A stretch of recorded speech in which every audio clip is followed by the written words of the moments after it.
మీకు ముఖ్యంగా heart attack అనే థియరీ పెదనాన్న చనిపోయిన మరుసటి రోజు అప్పుడు చంద్రబాబు నాయుడు గారి ఆధ్వర్యంలో ఆ గవర్నమెంట్ వీళ్ళకి బాగా ఇష్టమైన గవర్నమెంట్ కదా, మా అక్క గారికి చంద్రబాబు నాయుడు గారి గవర్నమెంట్ అంటే చాలా ఇష్టం.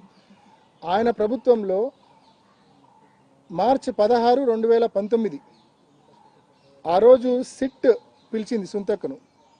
సిట్ పిలిచి ఒక స్టేట్మెంట్ రికార్డ్ చేసింది. సుంతక్క దగ్గర చేసింది, రాజశేఖర్ గారి దగ్గర చేసింది, సౌభాగ్యమ్మ గారి దగ్గర కూడా చేసింది అనుకుంటా. బట్ సుంతక్క రాజశేఖర్ గారి దగ్గర అయితే చేసింది. ఆ సిట్కి సంబంధించిన డాక్యుమెంట్స్ కూడా మీకు గ్రూప్లో షేర్ చేస్తా. ఆ రోజు చాలా స్పష్టంగా సునీతక్క అది గుండెపోటు అని చెప్పి తాను అనుకున్నానని చెప్పి, కృష్ణారెడ్డి ఫోన్ చేసిన తర్వాత బాత్రూంలో ఇట్లా చనిపోయినాడు రక్తం ఉందని చెప్పిన తర్వాత ఆ లెటర్ కూడా డెత్ నోట్ వాట్సాప్ పెట్టిన తర్వాత అయినప్పటికీ కూడా నేను గుండెపోటనే అనుకున్నానని చెప్పి సుంతక్క చెప్తుంది. గుండెపోటనే అనుకున్నా, ఎందుకంటే మా నాన్నకు ఒక 1-2 years బ్యాకే స్టంట్ వేశారు. ఆ స్టంట్ వేసిన తర్వాత ఇంకా ఫర్దర్ బ్లాకేజెస్ ఉన్నాయి. ఆ కారణం చేత గుండెపోటు వచ్చి బాత్రూంలో పడిపోయి చనిపోయినాడేమో అని చెప్పి గుండెపోటు థియరీ సృష్టించిందే సునీతక్క. దానికి అది నేను విమర్శించడం లేదు. మార్చి 16, 2019 సునీతక్క సిట్ ముందు ఇచ్చిన స్టేట్మెంట్ ఒకసారి చూస్తే మీకే అర్థమవుతుంది. గుండెపోటు థియరీ అనేది పుట్టించిందే సునీతక్క భర్త రాజశేఖర్ అండ్ సునీతక్క వాళ్ళ బ్రదర్ ఇన్లా, అంటే వివేకానంద రెడ్డి గారి బ్రదర్ ఇన్లా నరెడ్డి శివప్రకాష్ రెడ్డి, ఎవరైతే నాకు ఫోన్ చేసి క్రైమ్ సీన్కు పొమ్మని చెప్పారో ఆయన. ఇదే విషయాన్ని నేను చెప్పడమే కాదు, ఆదినారాయణ రెడ్డి ఉన్నాడు. ఆదినారాయణ రెడ్డి అని బాగా పేరు మోసిన ఒక బీజేపీ ఎమ్మెల్యే ఉన్నాడు. ఆ ఆదినారాయణ రెడ్డి అనే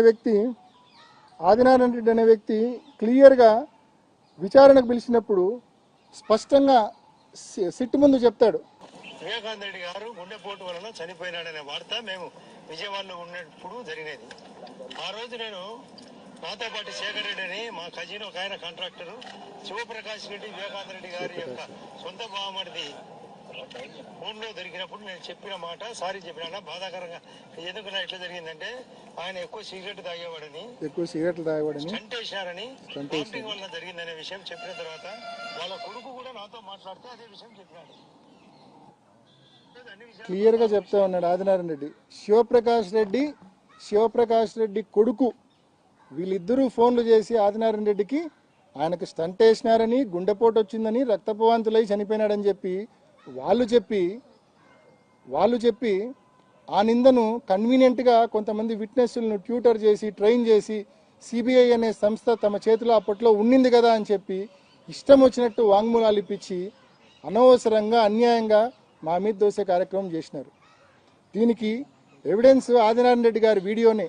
దీనికి ఇంతకంటే పెద్ద ఎవిడెన్స్ మార్చి 16 సుంతక్ ఇచ్చిన వాంగ్మూలం, సిట్టు ముందు ఇచ్చిన వాంగ్మూలం, అది కూడా మీకు షేర్ చేస్తాను.